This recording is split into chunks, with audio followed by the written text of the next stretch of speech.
అశోకవనంలో నిత్యము సీతమ్మ శోకమే. ఓ రాక్షస రాజ్యంలో తపస్సు చేస్తూ నిలిచిన మౌన విగ్రహం సీతమ్మ.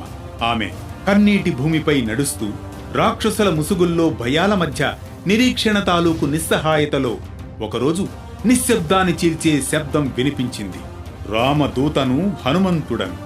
ఆ స్వరం ఆమె చెవులకే కాదు, ఆశలకు ఆత్మకు ప్రాణ సంకేతం. అది మాట కాదు, రాముని ధైర్యం రూపంలో పలికిన శ్లోకం. ఆ రోజు అశోకవనంలో మొదటిసారిగా సీతమ్మ ఆశకు అర్థం కనిపించింది. ఇది కేవలం ఒక వానరుడి పరిచయం కాదు, ఇది వికటించిన విధి విలాసానికై వేరైన రెండు హృదయాలలో ధైర్యమనే శ్లోకాన్ని పలికించిన రామదూత కథనం. సీతమ్మ శోకంలో రామశ్లోకం హనుమంతుడు.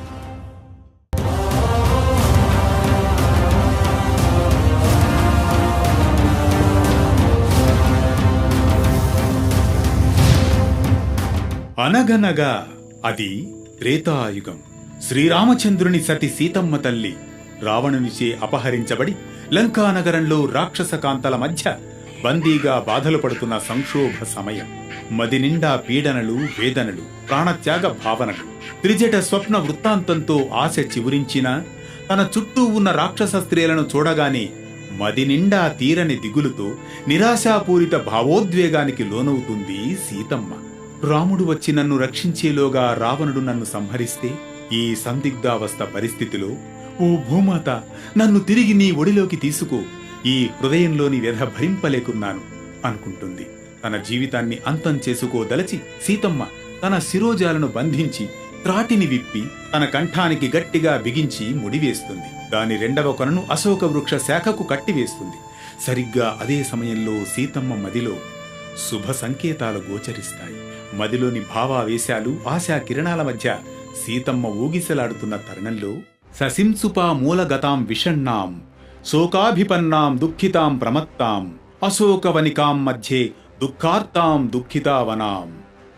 సుందరకాండ 15వ సర్గలో వివరించినట్లుగా అశోకవనికా మధ్యలో అశోక వృక్షం కింద ఉన్న సీతమ్మను సింసుపా వృక్షం మీద నుంచి చూస్తాడు హనుమంతుడు.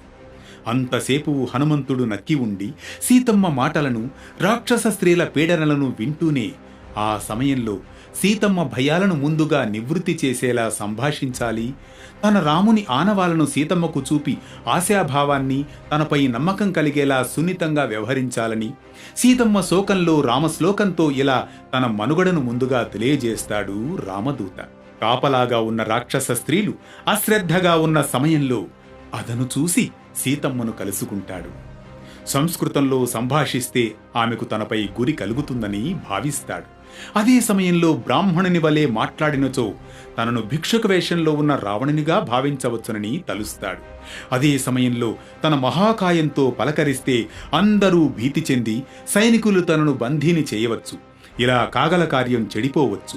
ఎంత పరిపూర్ణంగా యోచన చేసిన పథకమైన మందబుద్ధి అయిన దూత నిష్ఫలం చేయగలడు కనుక సీతమ్మను ఎలా సమీపిస్తే మంచిదో నేను చాలా జాగ్రత్తగా, సునిశితంగా వ్యవహరించాలి అని డోలాయమాన పరిస్థితి అనంతరం రామబంటు ఓ నిర్ధారణకు వస్తాడు.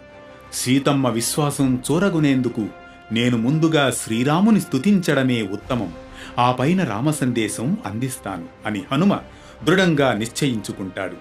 లంకలోని అశోకవనంలో వృక్షశాఖల మధ్య నుండే హనుమంతుడు ఇలా గానం చేస్తాడు. ఇక్ష్వాకుకుల సంజాతుడు అయోధ్యా పాలితుడు దశరథుడు, ఆతనికి కలిగిరి కుమరులు నలుగురు, రామలక్ష్మణ భరత శత్రుఘ్నులు, సతి కైకకిచ్చిన వరములే రామునికి వనములాయే, సీతారామలక్ష్మణుల వన సంచారములలోన రావణ రాక్షస మాయల నడుమ జరిగే సీతాపహరణం, రామలక్ష్మణుల సుగ్రీవ స్నేహం సీతాన్వేషణం, అన్వేషణలో హనుమ సాగర లంఘనం, ఎటులైనను కనిపెట్టితి సీతమ్మ స్థానం, రాముని సతి అయిన నీ రక్షణకై వస్తున్నది రామాగమనం అంటూ హనుమంతుడు మౌనం దాలుస్తాడు. తదేకంగా తన మదిని తాకిన ఆ కథా శ్రవణంలోని ఆ మాటలన్నది ఎవరో చూద్దామని సీతమ్మ చెట్టుపైకి చూస్తుంది. హనుమంతుణ్ణి చూడగానే సీతమ్మ తాను కలగంటున్నాననుకుంటుంది. స్వప్నాల్లో వానరాన్ని చూడడం అమంగళకరం అని తనలో తానే గొణుగుకుంటుంది. మనోవ్యధ అతిశయించగా సీత వెక్కి వెక్కి ఏడుస్తూ అంతట స్పృహ కోల్పోతుంది. తిరిగి స్పృహ నుంచి మేల్కొంటుంది సీతమ్మ. నేనిలా స్వప్నించగలిగాను, నా రాముని నుండి వియోగం పొంది నా యథార్థ స్థితిలో ఉన్న ఒక్క క్షణమైనా నిద్రించలేకున్నాను కదా. అది భ్రమయే తప్ప స్వప్నమై ఉండదు కాక ఉండదు. కాని ఆ వానరం ఒక భ్రమాన్ని విశ్వసించలేకున్నాను. ఎందుకంటే అది చాలా వాస్తవంగా కనిపిస్తోంది. ఓ బ్రహ్మ ఇంద్ర సూర్య వాయుదేవులారా, దయచేసి ఆ వానరం వాస్తవంగా ఉండేలా చెయ్యండి. నా రాముని గురించి అతను చెప్పిన మాటలు నాకు శుభాన్ని కలిగించేలా ఉన్నాయి అని ప్రార్థిస్తుంది. ఇంతలో చెట్టులో దాగి ఉన్న హనుమ క్రిందకు దిగివస్తాడు. సీతమ్మ ఎదుట ముకుళిత హస్తాలతో నిలుస్తాడు. అమ్మా, నీవెవరవు? నీవు శ్రీరాముని సహధర్మచారిణివే అయి ఉంటావని తలుస్తాను అంటాడు. అతడి చూపులో రాముని కాంతి, అతడి పలుకుల్లో పరమాత్మ ప్రేమ. చెట్టుపై నుండి జాలువారిన ఆకుల సీతాన్వేషణలో సముద్రం దాటి లంకలోని రాక్షసుల గుండెల్ని చీల్చి ఆశ అనే దీపాన్ని వెలిగించడమే అతడి సంకల్పం. చేతిలో రాముని ఉంగరం, చిత్తంలో పరమశాంతి సందేశం, వాక్యాల్లో రామ హృదయ స్పందన, వానర రూపంలో రామభక్తుని శక్తి. ఓ మాతా, భయపడవద్దు అన్న పదంలో ఓ వానరుని గొంతు కాదు, రాముని ధైర్యాన్ని గమనిస్తుంది ఆ సీతమ్మ. శ్లోకమై వచ్చిన ఓ శబ్దపు నీడగా ఒక్క మాట, ఒకే ఒక్క వాక్యం, అదే రామో విగ్రహవాన్ ధర్మః అన్న పలుకు సీత మనసులో తొలిసారి ఆ నిశ్శబ్దాన్ని చీల్చుతుంది. ఒక నిస్సహాయతకు శ్వాసను ఇచ్చిన శ్లోకమది. ఒక శోకానికి శాంతిని తెలిపిన మంత్రమది. అందుకే సీతమ్మ శోకంలో రామశ్లోకమైనవాడు రాముని దూత పవనసుతుడు హనుమంతుడు, శ్రీరాముని ప్రాణదూత హనుమంతుడు. మాతా సీతమ్మ, భయం వలదు. నేను వానరుణ్ణి, సుగ్రీవుని మంత్రిని. రాఘవుని సందేశంతో నీ ధైర్యానికి దిక్సూచి కావడానికి వచ్చాను తల్లి. వానరుడా, నిజమేనా? లేదా నన్ను మోసం చేసేందుకు మారు రూపంలో వచ్చిన రావణుని బంధువా? నిజంగా రాముని పేరు చెప్పావా? మాతా, రాముని పేరు నా ప్రాణాల కన్నా విలువైనది. ఆయన నన్ను సీతాదేవికి నమస్కరించమన్నారు. హనుమా, నా హృదయాన్నే తీసుకువెళ్ళు, నా ధైర్యాన్ని ఆమెకందించు. నీ చేతుల్లో నా ప్రేమ ఉంది హనుమా అన్నాడు శ్రీరాముడు. ఈ మాటలు, ఈ తీయదనంతో, అంతటి ఆత్మ నిశ్చయంతో చెప్పగలవాడు ఒకడే, నా రాముడు. అయినా వట్టి వానరమాత్రుడు సముద్రాన్ని లంఘించి లంకకు ఎలా వచ్చాడని నేనెలా నమ్మేది? వచ్చింది రావణుడే అయి ఉంటాడని భావిస్తుంది సీతమ్మ. సీతమ్మ సందేహాలను హనుమ అర్థం చేసుకుంటాడు. హనుమా, నీవు అతని దూతవే అయితే చెప్పుము, రాముని హృదయం ఎలాంటిది? నీవు రాముణ్ణి ఎలా కలుసుకున్నావు? రామానుజుడు లక్ష్మణుని గురించి కూడా నాకు తెలుపు అంటుంది. నన్ను విడిచిన తర్వాత ఒక్క క్షణమైనా నా రాముడు శాంతిగా నిదురించారా అంటుంది సీతమ్మ. మాతా, రాముని నేత్రాలు అరవింద దళాలు, బలమైన బాహువులు కలవాడు, మెడ శంఖం. ఇక లక్ష్మణుని సౌందర్యం అమేయం. ఆ సోదరులను నేను ఋష్యమూక పర్వతం వద్ద కలుసుకున్నాను. రాముని శ్వాస ఇప్పుడు గాలిలో లేదు, ఆయన నిదుర దేహంలో లేదు. ఆయన హృదయం పూర్తిగా నీకోసం ఊపిరాడక నిస్సహాయంగా ఉంది. ఆయన అడుగులో బలమే కనబడిన చూపు మాత్రం కన్నీటి సంద్రం.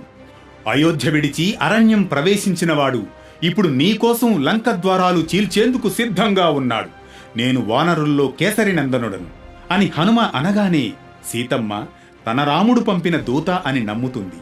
ఆనంద బాష్పాలు జలజల రాల్చుతుంది. హనుమ, నన్ను నమ్మించినవాడు నువ్వే అంటూ సీత ఆనందిస్తుంది. నీ మాటల్లో ఆ ధైర్యం, ఆ ప్రేమ, నా రాముని గుణాలు నిండినట్లున్నాయి. సీతమ్మ పలుకులు విన్న హనుమంతుడు వినమ్రంగా నమస్కరిస్తూ ఇదే సముచిత సమయంగా భావించి, మాతా, ఇదిగో స్వీకరించు రాముని అంగుళీయకం అంటూ ఉంగరాన్ని సీతమ్మకిస్తాడు. దాని బంధనముల లోపల తన ప్రియతముని నామాన్ను చూచి రాముడే స్వయంగా వచ్చిన అనుభూతి కలిగి సీతమ్మ ఆనందంతో పరవశిస్తుంది. ఈ కానుక ఇచ్చినందుకు నీకు నేను రుణపడి ఉన్నాను. మరింతగా రాముని గురించి చెప్పు అంటుంది సీతమ్మ. అమ్మా, నీవెక్కడున్నావో రామునికి తెలియనందువల్లే ఆయన నిన్ను రక్షించేందుకు ఇక్కడకు రాలేదు. నీవు లేక రాముడు క్షణమైనా మనశ్శాంతి నెరుగడు. నీవు ఇక్కడున్న విషయం రామునికి చెప్పగానే ఆయన తక్షణం వచ్చి రావణుణ్ణి సంహరిస్తాడు అని బదులిస్తాడు హనుమంతుడు. అమ్మా, మీరంగీకరించిన పక్షంలో నా వీపుపై కిష్కిందకు మోసుకెళ్లి తక్షణమే రామునికి నిన్నప్పగిస్తాను తల్లి. ఈ మాటతో సీతమ్మ పులకించిపోతుంది. కాని ఇలా బదులు పలికింది, ఇది నీ వానర ప్రతిజ్ఞగానే ఉంది. ఇంతటి అల్పుడు నన్ను సముద్రం మీదుగా మోసుకెళ్లగలనని కనీసం ఎలా ఊహించగలుగుతున్నావు అనగాని ఈ వ్యాఖ్యతో హనుమ అవమానంగా భావిస్తాడు. నా గురించి సీతమ్మ తక్కువగా భావిస్తోంది అని మనసులో భావించి ఒక్కసారిగా తన కాయాన్ని అమాంతం పెంచి బృహద్రూపాన్ని ప్రదర్శిస్తాడు.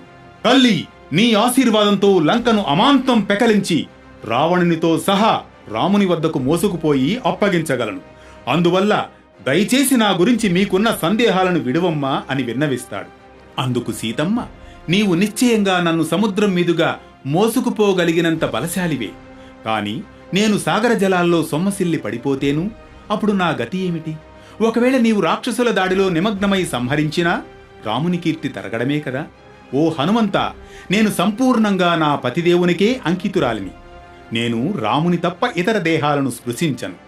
రావణుడు నన్ను అపహరించిన వేళ నిస్సహాయురాలినై ఉన్నందున గత్యంతరూ లేకపోయినది. కాని ఇప్పుడు రాముడే స్వయంగా దుష్ట రావణుని వధించి నన్ను కాపాడాలి, రాముని ఖ్యాతి నిలవాలి అంటుంది సీతమ్మ.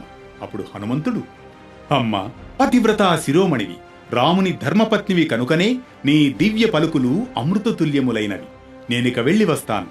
అమ్మా, నేను నిన్ను యథార్థంగా కలుసుకున్నట్లు రామునికి విశ్వాసం కలిగించేందుకు నాకు చిహ్నమేదైనా దయచేసి ఇవ్వుము అని అభ్యర్థిస్తాడు.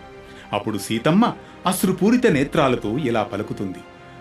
ఇదిగో హనుమ అంటూ తన కొంగుముడి తీసి గతంలో తాను శిరోభూషణంగా ఉపయోగించిన ఉజ్వలమైన చూడామణిని ఇస్తూ నా దుర్భర దుఃఖాన్ని అంతం చేయమని గట్టిగా చెప్పుము నా రామునికి అంటుంది. అంతట హనుమంతుడు సీతమ్మకు ప్రదక్షిణా నమస్కారాలు చేసి, చింతించకు తల్లి, రావణ వధ కోసం రాముడు, లక్ష్మణుడు, వానరయోధులందరూ ఇక్కడకు రావడం త్వరలోనే చూస్తావు అంటూ హనుమంతుడు సమాధానమిస్తూ బయలుదేరడానికి ఉద్యుక్తుడవుతాడు. ఇది అశోకవనంలో వేదనగా మారిన మౌనం, ఆశగా పలకరించిన హనుమ గంభీర స్వరం. ఈ కథనం మనకిచ్చే సందేశం ఒక్కటే. రెండు హృదయాలు వేరైన సమయంలో ఒక్క మాట, ఒక్క సందేశం ఆ ప్రాణాలకు శ్వాసగా మారుతుందని. నిజమైన సహాయం అంటే భయాన్ని తొలగించడమే కాదు, ఆ వ్యక్తికి తనపై ఉన్న నమ్మకాన్ని తిరిగి కలిగించడమే. భక్తిని కలిగించే పలుకులు, ధర్మాన్ని స్పృశించే సందర్భాలు, శౌర్యాన్ని ప్రతిబింబించే ఘట్టాలకు వేటూ న్యూస్ కథా పయనంలో చిన్న విరామం. కథలు కేవలం వినేందుక కాదు, హృదయాన్ని స్పర్శించేందుకు, ఉన్నతులుగా సంస్కరించేందుకు. విరామం కోసమా? కాదు, మళ్ళీ వేటూ న్యూస్ జ్ఞానయాత్రలో కలిసి ముందుకు సాగేటందుకు.